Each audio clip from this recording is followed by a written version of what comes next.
महानगरपालिकेची निवडणूक आहे आणि नेमकं काय महानगरपालिकेचा रोल काय, महापालिकेचं कर्तव्य काय, महापालिकेच्या जबाबदाऱ्या काय हे सुद्धा समजून घेणं गरजेचं आहे. नाहीतर होतंय काय, गटर तुंबली तरी खासदाराला फोन येतोय आणि मुंबई दिल्ली विमानसेवा सुरू करा म्हणून नगरसेवकाला फोन जातो. अशी आपली काहीशी परिस्थिती आहे. तर महानगरपालिकेचा जो रोल आहे, जी जबाबदारी आहे, ती तुमची सर्वांची, सामान्य माणसांची सामान्य अपेक्षा आहे की बाबा आमच्या भागातले रस्ते चांगले असले पाहिजे, स्वच्छता असली पाहिजे, कचरा वेळेवर उचलला गेला पाहिजे, चांगली लाईटची व्यवस्था असली पाहिजे, स्वच्छ पिण्याचं मुबलक पाणी मिळालं पाहिजे, परिसरामध्ये प्रभागामध्ये एखादं चांगलं गार्डन असलं पाहिजे, संध्याकाळी महिलांना, ज्येष्ठ नागरिकांना फिरायला जाता यावं, प्रभागामध्ये एखादं चांगलं क्रीडांगण असावं जिथं मुलाबाळांना खेळायला जाता येईल, प्रभागामध्ये एखादा महापालिकेचा दवाखाना असावा जिथे छोटे मोठे आजार, आपले ताप, थंडी, खोकला मोफत औषध उपचार होईल, प्रभागामध्ये एखादी चांगली शाळा असावी जिथं सामान्य कुटुंबातल्या लोकांना आपली मुलं शिकवता येतील. एवढंच काम महापालिकेचं आहे. आणि मग ही आपली सामान्यशी अपेक्षा आहे. आणि दुसरी एक आपली अपेक्षा असती, केवळ आपल्या कोल्हापूरचं नाव लौकिक झालं पाहिजे, कोल्हापूर शहर मोठं झालं पाहिजे, देशभरामध्ये आमचं नाव झालं पाहिजे, शहराची हद्दवाढ झाली पाहिजे, विमान सेवा सुरू झाली पाहिजे, रेल्वे सेवा सुरू झाली पाहिजे, सर्किट बेंच असलं पाहिजे, स्टेडियम असलं पाहिजे. त्या दुसऱ्या प्रकारच्या अपेक्षा आपल्या आहेत. आणि मग हे सगळं जर करायचं असेल तर कशाची आवश्यकता आहे? निधीची. आणि निधी कोण देऊ शकतं? निधी आमदार देऊ शकतात, क्षीरसागर साहेब, निधी खासदार देऊ शकतात, निधी मंत्री देऊ शकतात. आमच्याकडे आता 3 मंत्री आहेत, आंबेडकर साहेब आहेत, मुश्रीफ साहेब आहेत, चंद्रकांत दादा आहेत. निधी मुख्यमंत्री साहेब देऊ शकतात. उद्या फडणवीस साहेब सुद्धा कोल्हापूरमध्ये येणार आहेत. निधी प्रधानमंत्री देऊ शकतात, मोदीजी देऊ शकतात. पण ज्यांचा जिल्ह्यामध्ये एकही विधानसभेत आमदार नाही, ज्यांचं राज्यात सरकार नाही, ज्यांचे मंत्री नाहीत, ते निधी देऊ शकतील का? आता बावडेकरांचाच प्रश्न आहे. या बावड्यामध्ये जवळजवळ 14 ठिकाणी पानंद रस्त्याची मागणी आहे. आता हे कोण करू शकेल? आमदार खासदार करू शकतील ना, सरकारमध्ये सत्तेमध्ये असणारे लोक करू शकतील ना. मी तुम्हाला शब्द द्यायला आलो, या भगव्या चौकामध्ये 6 महिन्याच्या बावड्यातल्या 14च्या 14 पानंदी पूर्ण केल्या जातील. नाही झाल्या तर कावाना का लांब नाही आहे. मला भेटायला अपॉइंटमेंट लागत नाही, मला भेटायला फोन करायला लागत नाही. 10 रुपये देऊन पंपावर आम्ही बाहेर बसलेला असतोय. कधी बी यायचं आणि मला जाब विचारायचं. छोटंसं काम आहे, परंतु अनेक वर्ष त्याची प्रतीक्षा तुम्ही करत आहात. बावड्याला एक रिंग रोडची गरज आहे, कारण या शहरांमधनं आम्ही तर इकडनं यायला बंद केलं. हायवेवरनं आलं तर पूर्वी आम्ही इकडनं येत होतो, सोपं पडत होतो बाहेरनं. कधी बाहेर जायचं म्हणजे इकडनं राहत होतो, आता बंद करून टाकलं. आणि एवढं ट्रॅफिक जाम असते, त्यामुळे याला एक रिंग रोडची आवश्यकता आहे. आता हा रिंग रोड कोण करू शकतोय? हा रिंग रोड आम्हीच करू शकतोय, त्यांच्याकडे काय होणार नाही, झालं नाही. दुसरी एक अतिशय महत्वाची बावडेकरांची मागणी आहे. गेले 3 निवडणुका इथल्या भातदारानं तुमच्यावर देतो म्हणून 3 निवडणुका काढल्या. सगळ्यात महत्वाची तुमचा प्रॉपर्टी कार्डाचा प्रश्न. प्रॉपर्टी कार्ड पाहिजे ना. प्रॉपर्टी कार्ड देतो म्हणून 3 निवडणुका यांनी काढल्या, पण अजून झालेलं नाही. 6 महिन्याच्या तुमचे सगळेच्या सगळे प्रॉपर्टी कार्ड या महायुतीच्या सरकारच्या वतीनं दिले जातील, हे सुद्धा मी ग्वाही देतो. तुम्ही म्हणणारे माडिकाला सगळं देतो म्हणालाय काय? उद्या पेपरमध्ये जाहिरात येणार आहे. उद्या तुमच्या घरामध्ये पेपरमध्ये वाचा. मी ज्या प्रॉपर्टी कार्डाबद्दल विषय बोलतोय तो उद्या तुमच्यापर्यंत पोहोचवलं जाईल. महसूल खाता आमच्याकडेच आहे. सगळं काम अंतिम टप्प्यामध्ये आलेलं आहे. अनेक शहरातल्या प्रभागामध्ये जिथे जिथे प्रॉपर्टी कार्डाची आवश्यकता त्याचं काम झालेलं आहे. बऱ्याच जणांचे ऑर्डर आलेले आहेत, पण तुमच्या बावड्याची मात्र झालेली नाही. झालेली नाही का केलेली नाही ही विचार करायची निवडणूक तुमची आहे. आणि म्हणून जे जे कामं शहरात होणार आहेत आपल्याला सुद्धा या विभागामध्ये ही सगळी विकास कामं करायची आहेत. बंधुभगिनींनो, तुमच्या समोर 2 पर्याय आहेत या निवडणुकीमध्ये. एकीकडे आम्ही महायुती आणि समोर काँग्रेस. ज्या काँग्रेसच्या ताब्यामध्ये कोल्हापूरची महापालिका गेले 15 वर्ष आहे, परंतु कुठलंही भरीव काम ते करू शकले नाहीत. मी त्याचं उदाहरण तुम्हाला दिलं. तुमच्या मूलभूत सुविधा सुद्धा तुमच्या इथं ते पूर्वी करू शकले नाहीत. परंतु आता ते काय म्हणतात की आता मला पुन्हा एकदा सत्ता द्या, मग आम्ही विकास कामं करतो. भावनिक झालेले जर आता विकास कामं करतो म्हणतात. 15 वर्षात नाही केले, 15 वर्षात नाही केले. कदाचित 12-13 तारखेला इथं एखादी त्यांची सभा सुद्धा होईल, त्यात ते पूर्वी येईल पाण्याला अश्रू मला माझा बावडा ते आणि होईल, त्याला कुठे भूलू नका. त्यावेळी पश्चिला पुन्हा एकदा प्रत्येकी तेच होते. कुठल्याही असल्या अफवांना आश्वासनाला बळी पडू नका, कारण ते काही करू शकणार नाही. त्याला दिली ना संधी, 15 वर्ष संधी दिली आणि किती देणार. आणि म्हणून जागरूक राहणं गरजेचं आहे. केंद्र आणि राज्य सरकारच्या किती योजना आहेत हो मला सांगा. 15 वर्षापूर्वीचा काळ किंवा 10 वर्षापूर्वीचा काळ, काँग्रेसचा काळ आठवून बघा. काँग्रेसच्या काळामध्ये किंवा आता परवा तुम्ही आता वाचला असेल पेपरला, या देशामधले 25 करोड लोक गरिबी आणि दरिद्र रेषेच्या वर आले म्हणून सर्वेक्षण झाला. भारतानं सर्वे नाही केला, आंतरराष्ट्रीय सर्वे झाला. त्यात सांगितलं 25 करोड लोक गरिबी रेषेच्या वरती आले. कसे आले? कारण काँग्रेसच्या काळामध्ये जे जे आपल्याला लागत होतं, आपला प्रपंच जो चालायचा, आपली नोकरी असेल, व्यवसाय असेल, उद्योग असेल, यातून येणारा सगळा पैसा आपल्या परिवाराच्या पालन पोषणासाठी जायचा. घरचं रेशन, मुलाबाळांचं पोषण, त्यांची फी, त्यांची पुस्तकं, बँकेचा हप्ता, मोबाईल, गाडी, डिझेल, पेट्रोल. परंतु आता 2014 नंतर काळ बदललेला आहे. मोदींच्या राज्यामध्ये मोदींनी गरिबांना, सामान्य लोकांना ज्या ज्या गोष्टी केल्या पाहिजेत त्या करण्याचा प्रयत्न केलेला आहे. मी मुद्दाम तुम्हाला 2-4 उदाहरण देतो. ही काय लोकसभेची निवडणूक नाही आहे, तरी पण आपलं जरा विस्मरण होतं म्हणून मुद्दाम मी आठवण करून देतो तुम्हाला. गेले 5 वर्ष झालं मोफत रेशन देण्याचं काम सुरू आहे. बरोबर आहे का तुम्हाला पैसे द्यायला लागतात? 5 वर्ष झालं देशातल्या 80 कोटी लोकांना मोफत रेशन दिलं जातं आणि पुढचे 5 वर्ष दिले जाणार आहेत 2029 पर्यंत. किती मोठी योजना आहे बघा. अख्ख्या जगामध्ये अशा पद्धतीनं मोफत रेशन देण्याची किंवा धान्य देण्याची योजना जगात कुठं नाही आहे, फक्त आणि फक्त भारतात आहे. आपण विसरून गेलो, कारण आपल्याला माहिती आहे महिन्याला पिशवीचे कार्ड द्यायचं घेऊन यायचं. या देशामध्ये मोदीजींच्या कार्यकाळात 10 करोड घरांमध्ये शौचालय बांधून देण्यात आले. आता 10 करोड घरामध्ये शौचालय बांधून दिल्याचा अर्थ काय? 10 कोटी घरांमध्ये शौचालय नव्हते.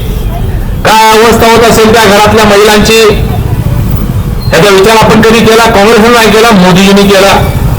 12 कोटी घरामध्ये गॅस सिलेंडर दिलं. आता आपल्याला गॅस सिलेंडरवर काहीच वाटत नाही, पण 10 वर्षापूर्वीचा काळ आठवून बघा. गॅसच्या लाईन मध्ये आपण उभा राहत होतो आणि आपला नंबर आला की गॅसवाला शेटरवर होता आणि म्हणत होता पुढच्या आठवड्यात या. गॅसच्या पाळीमध्ये उभा लागत होतं. परंतु आज 12 कोटी घरामध्ये मोदीजींनी उज्ज्वला गॅसचं सिलेंडर दिलं. म्हणजे काय? 12 कोटी घरामध्ये चुलीवर जेवण होत होतं, त्या घरामध्ये गॅस नव्हता. आपण चुलीवरचं जेवण आपल्याला आवडायला लागले आजकाल. हायवेला जाताना बघितलं की इकडे इकडे चुलीवरचं जेवण, चुलीवरचं मटण, चुलीवरची मिसळ, चुलीवरचा चहा. आता सगळे लोक तिथे चुलीवरचं खायला बघ. परंतु ज्याच्या घरामध्ये चूल होती त्याला विचारून बघा, आपल्या आजी आई यांना विचारून बघा. आपण सिनेमा थिएटरमध्ये जातो, तिथे जाहिरात लागते बघा सुरुवातीलाच, सिगरेट पीना सेहत के लिए खराब है, फेफड़े खराब होते हैं, ये खराब होता है, वो होता है, वेगवेगळे विचित्र फोटो दाखवतात, कॅन्सर होता है. सिगरेट पीने से सेहत खराब होती है. आपण विचार करून बघा, आमची आई, माई, आजी एक वेळचं दुपारचं जेवण चुलीवर करताना ती फुटणी फुकून 10 सिगरेटवर धूर तिच्या पोटात जात होता. त्याची काळजी काँग्रेस सरकारने कधी केली नाही. मोदींनी त्याची चिंता केली आणि 12 कोटी घरामध्ये गॅस सिलेंडर दिलेला आहे. आपण विसरलो. अशा अनेक योजना आहेत. मग अमर सांगत होता की आज ज्येष्ठ नागरिकांसाठी पेन्शन आहे, कलाकारांना मानधन दिलं जातं, दिव्यांग बांधवांना आहे, अंध बांधवांना आहे. अनेक प्रकारच्या योजनांचे लाभ अनुदान स्वरूपामध्ये थेट खात्यावर दिले जातात. काँग्रेसच्या काळात कधी होतं का? बांधकाम कामगारांचा उल्लेख झाला. बांधकाम कामगारांना काँग्रेसच्या काळात काय मिळालं? आज बांधकाम कामगारांना कुठल्याही प्रकारचा कामगार असू दे, मजूर असू दे, त्याला सुरुवातीला एक पेटी आली. एवढी मोठी पेटी आली, त्यात मग ते फावडं, टिकाव, खोर, पाटी, खुरप, कोयता, पक्कड, पाना, मारतूल, स्क्रूड्रायव्हर, बॅटरी, हेल्मेट, ग्लोव्ज एवढं सगळं सामान दिलं. कधी दिलं होतं काँग्रेसनं? ते झालं तर दुसरी पेटी आली. वडील रुकवतात पूर्वीला संसारासाठी होतोय बघा, तसं एवढी मोठी पेटी आहे. त्यामध्ये मग ताट, वाटी, गलास, परात, पाण्याचा, स्टेनलेस स्टीलचा कुकर 3 शिट्टीवाला. काँग्रेसने कधी आपल्याला एक चमचा तर दिला का हो?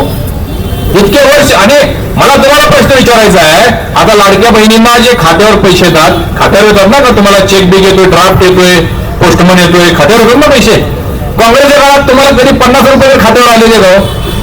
नाही आले, कारण तुमचं खातंही नव्हतं बँकेत. मोदींनी 2014 साली पंतप्रधान झाल्यावर देशातल्या नागरिकांना आवाहन केलं की आपण बँकेमध्ये जाऊन जनधन खातं उघडा. काँग्रेसच्या लोकांनी देशभर आंदोलन चालवलं आणि नागरिकांना सांगायला सुरू केलं की बँकेत जाऊन जनधन खातं उघडू नका, हे मोदी तुमच्या खात्यातले पैसे काढून घेतील म्हटले. लक्षात आहे का तुमच्या? परंतु आज परिस्थिती अशी आहे, 55 करोड लोकांनी जनधन खातं उघडलेलं आहे. 55 करोड लोकांचं बँकेत खातं नव्हतं. पिठाचा डबा, मिठाचा डबा, तांदळाचा डबा, यातच सगळा संसार चालला होता. परंतु या सगळ्या 55 करोड खात्यांमुळं आज सगळ्या प्रकारचं अनुदान, तुमची कुठली योजना असू दे, अनुदान असू दे, पेन्शन असू दे, थेट तुमच्या खात्यावर. तुम्हाला कुठेही वशिला लावायला जायला लागत नाही, कुठल्या आमदार खासदाराचं पत्र लागत नाही, कलेक्टर तहसीलदारच्या दरवाजा उंबराजी जोवायला लागत नाही. थेट खात्यावर पैसे. भ्रष्टाचार मुक्त कारभार, पारदर्शक कारभार, हे मुद्दा मी तुम्हाला आठवण करून द्यावं कसा आमूलाग्र बदल आपल्या जीवनामध्ये व्हायला लागलेला आहे. इन्कम टॅक्सचा स्लॅब 2 लाखाचा होता काँग्रेसच्या सरकारच्या काळात. 2 लाखाच्या वर पैसे तुमचं उत्पन्न झालं तर टॅक्स भरायला लागायचं. आज मोदीजींनी गेल्या वर्षीच्या बजेटमध्ये 12 लाख रुपये माफ केलेले. 12 लाख. सर्वसामान्य कुटुंबातल्या किंवा नोकरी करणाऱ्याला त्याचा किती मोठ्या प्रमाणात लाभ झाला. देशातल्या 60% लोकांना त्याचा फायदा झाला. अशा अनेक योजना केंद्र सरकार, राज्य सरकार देते. एवढ्यावर थांबलेलं नाही. देशभरामध्ये इन्फ्रास्ट्रक्चर चालू आहे. मोठमोठे रस्ते होत आहेत. तुम्ही पंढरपूरला जात असाल दर्शनाला. मी पंढरपूरला जातो प्रत्येक शनिवारी, कारण माझा कारखाना तिकडे आहे. पूर्वी मला पंढरपूरला कारखान्यावर जायला 4 तास लागत होते. आता 2.25 तासात मी माझ्या ऑफिसमध्ये असतोय. तुम्ही पंढरपूरला गेला असाल तर बघा, 6 लेन कॉन्क्रीटचे रस्ते. संबंध देशभर अशा पद्धतीचं कॉन्क्रीटचे रोड, त्याचं जाळं बनवण्याचं काम आपल्या सरकारनं केलेलं आहे. अशा अनेक प्रकल्प आहेत. रेल्वे स्टेशन होत आहेत, विमानतळ होत आहेत. कोल्हापूरचं विमानतळ 15 वर्ष बंद होतं. ते तुमच्या इथले माजी पालकमंत्र्यांनी 100 वेळा लोकांना तारखा दिल्या. 2 तारखेला विमान उडणार, 7 तारखेला उतारणार, मंगळवारी जाणार, शनिवारी येणार, 32 तारखेला उडणार. ते काय उडलं नाही, काय नाही. मोदीजींच्या उडान योजनेतनं आम्ही 276 कोटी रुपये आणले आणि ते विमानतळ चालू केलं. आज 6 विमानसेवा चालू आहेत. आणखीन 6 विमानसेवा मार्च पर्यंत सुरू होणार आहेत. आपल्या शहराचा सगळा चेहरा मोहरा बदललेला आहे विमानतळामुळे. कोल्हापूरच्या रेल्वे स्टेशनला निधी आला. कोल्हापूर शहराला आता बास्केट ब्रिज होणार आहे. कोल्हापूरला शिर्लीपासून पिलरचा पूल झाल्यानंतर पाण्याची जी फूक येते, प्रत्येक वर्षी आपल्याला जो त्रास होतो ते पाण्याचा निचरा होईल आणि भविष्यात आपल्याला पुराला सुद्धा धोका होणार नाही. बास्केट ब्रिज त्या ठिकाणी होणार. अतिशय सुंदर देखना. मुंबईला जसा वर्ली सी लिंक आहे, त्या धर्तीवर बास्केट ब्रिज होणार आहे. बास्केट ब्रिज मी 2017 साली मंजूर केला होता. दुर्दैव माझं, मी 19ला पराभूत झालो आणि ह्यांचं सरकार आलं, हे महाविकास आघाडीचं, हे रद्द सरकार, स्थगिती सरकार, ते आमचा ब्रिज बी रद्द करून टाकला. पण परमेश्वर माझ्या पाठीमागे आहे. 2022 साली भारतीय जनता पार्टीनं पुन्हा मला राज्यसभेवर खासदार करून पाठवलं आणि आता मी पुन्हा ते मंजूर करून आणला आहे. टेंडर झालेलं आता काम सुरू होईल. शहराला एक दर्जेदार, सुंदर देखणं असं ब्रिजच्या माध्यमातून दालन आपल्यासाठी निर्माण होणार आहे. कोल्हापूर शहरामध्ये सर्किट बेंच झालं. 40 वर्ष कोल्हापूरमध्ये सर्किट बेंच व्हावं म्हणून कोल्हापूरचे नागरिक आंदोलन करतायत, मोर्चे काढतायत, त्यांच्यावर केसेस झाल्या, पण काँग्रेसला कधी पाना फुटला नाही. आमचे मुख्यमंत्री फडणवीस साहेब आणि दोन्ही उपमुख्यमंत्र्यांनी सरकार आल्या पहिले काम कुठलं केलं असेल तर कोल्हापूरमध्ये सर्किट बेंच दिलं. किती व्यवस्था झाली आपली बघा. नाहीतर मुंबई हायकोर्टला जर जायचं म्हणलं तर किती खर्च व्हायचा. 5-25 हजार रुपये खर्च व्हायचा तिथं जायला. तिथला हॉटेलचा खर्च जादा व्हायचा, तिथला रेस्टॉरंटचा खर्च जादा व्हायचा. मानसिक त्रास, शारीरिक त्रास, आर्थिक त्रास, या सगळ्यापासून आपल्याला मुक्त केलं. कोल्हापूरमध्ये हायकोर्टचं बेंच आलं. आज या हायकोर्टच्या निमित्तानं शेकडो वकील रोज नवीन कोल्हापूरमध्ये येत आहेत. शेकडो क्लायंट्स त्यांच्यासाठी या कोर्टामध्ये येत आहेत. किती मोठ्या प्रमाणात लोक यायला लागले बघा. याचबरोबर अनेक शासकीय अधिकारी आता शासकीय कार्यालय सुद्धा येणार आहेत. ज्या पद्धतीनं सर्किट बेंच आलं त्याच पद्धतीनं पोलीसचं कमिशनरेट ऑफिस इथे येणार आहे. त्याच पद्धतीने इन्कम टॅक्स विभागीय ऑफिस येणार, सेल टॅक्स ऑफिस येणार, सर्व्हिस टॅक्स ऑफिस येणार, पोस्टचं ऑफिस येणार, बीएसएनएलचं ऑफिस येणार. शेकडो नवीन ऑफिसेस येणार, हजारो नवीन अधिकारी येणार, लाखो नवीन नोकऱ्या तयार होणार. लाखो नवीन नोकऱ्या.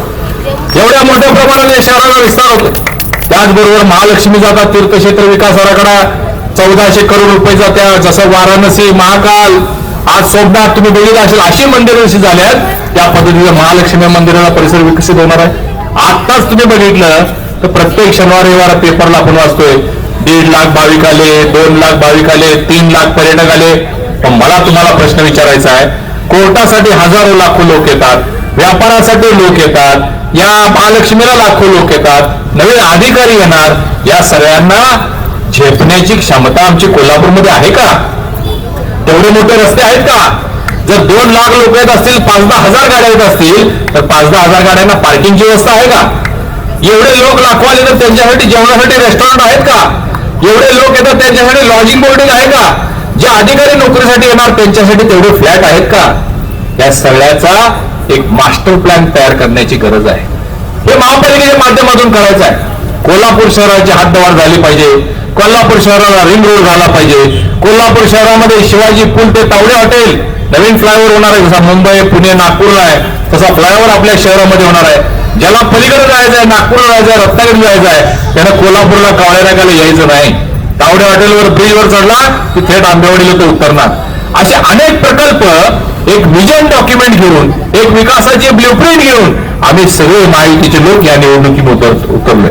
आणि या सगळ्या शहराला त्याचा चेहरा मोहरा बदलण्यासाठी, या शहराला स्मार्ट सिटी बनवण्यासाठी त्या पद्धतीचा निधी सुद्धा उपलब्ध करून घेऊन आम्ही सगळी मंडळी, आमचे सगळे नगरसेवक यावर काम करणार आहेत. सगळे विजनरी लोक आहेत, सगळे काम करणारे लोक आहेत, सगळे कष्ट करणारे लोक आहेत. कुणी इथं टाटा, बिर्ला, अंबानी बसलेला नाही, सामान्य कुटुंबातले सगळे, अतिशय सामान्य कुटुंबातले अशा लोकांना आम्ही इथं उमेदवारी दिलेली आहे, जे ग्राउंडवर काम करतात, लोकांच्या समस्या, प्रश्न समजतात. आणि म्हणून आपल्याला विनंती करणार आहे की 15 वर्ष काँग्रेसला तुम्ही सत्ता महापालिकेत दिलेली आहे, 5 वर्ष महायुतीची सत्ता महायुतीच्या ताब्यात द्या. या शहराचा चेहरा मोहरा बदलल्याशिवाय आम्ही स्वस्थ बसणार.